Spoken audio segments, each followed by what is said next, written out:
Bismillahirrahmanirrahim. Assalamualaikum warahmatullahi wabarakatuh.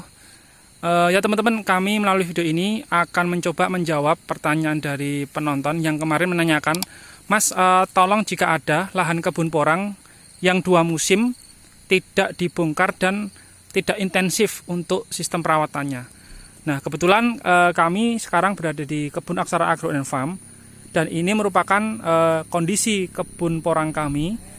Usia ini masuk musim kedua, dan pada pertengahan atau pekan keempat bulan Desember 2022 ini kami sama sekali belum memberikan pupuk, khususnya pupuk POC teman-teman. Nah, sebagai informasi di awal bahwa pada tahun kemarin kami menanam di lahan ini itu dari bibit katak teman-teman. Terus awal mula di bulan sekitar Oktober akhir kemarin, kami memang berencana untuk membongkar umbi mini. Lalu kita akan tanam ulang, kita olah lahan lagi untuk kita regangkan, kita kasih jarak lebih lebar lagi untuk bibit porangnya. Nah, yang kami lakukan saat itu, kami melihat 2 hal teman-teman.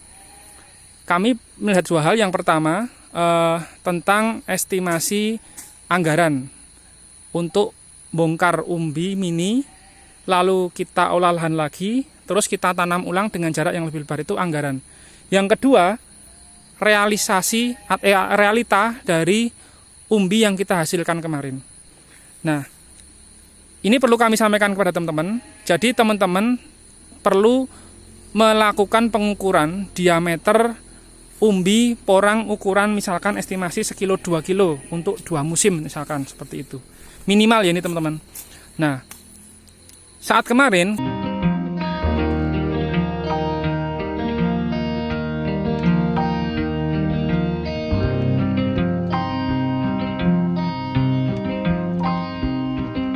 kami sudah melakukan pengukuran berapa diameter dari umbi porang dengan estimasi minimal 2 kilo.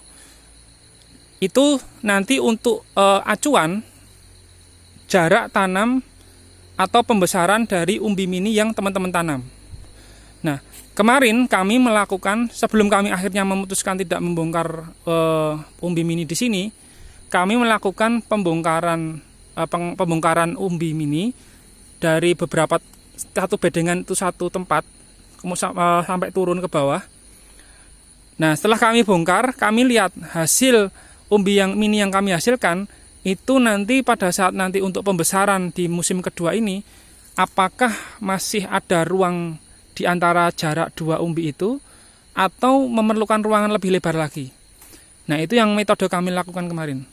Nah, setelah kami cek semuanya, sehingga kami berani memutuskan bahwa dengan estimasi minimal berat umbi nanti itu 2 kilo, kami masih berani dengan jarak tahun kemarin kami tanam bibit katak 20 cm atau satu ini teman-teman, satu jengkal tangan saya dewasa ini, itu nanti untuk pembesaran umbi 2 kilonya itu masih bisa teman-teman.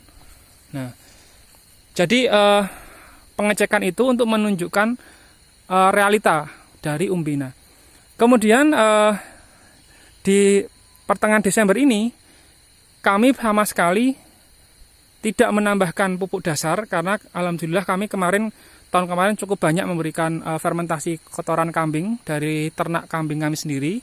Nah, terus kami nanti akan berencana melakukan penyemprotan POC itu saat 90% lebih daun porang itu sudah membuka atau terbuka di lahan kami ini. Jadi sebelum terbuka porang itu, nah seperti ini teman-teman, dari proses kuncup seperti ini, kemudian ekor kuda seperti ini, terus dia makin tinggi, itu dia masih mendapatkan asupan nutrisi dari umbi mininya dia teman-teman. Jadi umbi mini itu lama-kelamaan nanti akan kempes, dan masa akhir kempesnya itu saat daun ini sudah terbuka optimal seperti ini. Nah, saat seperti ini nanti sudah kempes, itu daun itu sudah terbuka, otomatis nanti umbi utama yang kita tanam itu akan kempes, lalu di atasnya nanti akan mulai tumbuh calon umbi baru. Nah, akhirnya nanti biasanya di bulan Februari itu mulai masa generatif dari porang. Artinya calon umbi baru tadi itu baru mulai mengalami pertumbuhan atau pembesaran.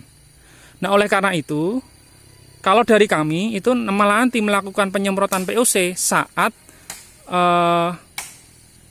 umbi tadi itu yang baru itu mulai tumbuh membesar. Nah, kalau seperti ini dia masih mendapatkan asupan cadangan dari umbi mini yang ada di tanah atau bibit umbi mini yang ada di tanah, teman-teman. Nah, jadi itu memang dasar kami. Nah, dengan kondisi ini kami kemarin hanya di awal November kami hanya menaburkan dolomit. Kembali lagi bahwa paling utama atau pondasi dari pertumbuhan suatu tanaman yaitu media tanah atau media tanamnya. Nah, waktu itu kami hanya menaburkan dolomit di atas bedengan.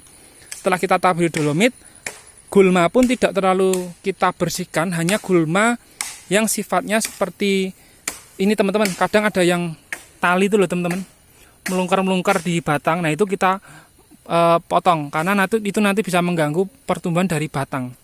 Selain itu, kita tidak terlalu bersih-bersih banget lah untuk bedengan. Karena untuk pertumbuhan dari bibit umbi porang itu insya Allah akan lebih bagus, lebih cepat pertumbuhannya dibandingkan dari gulmanya.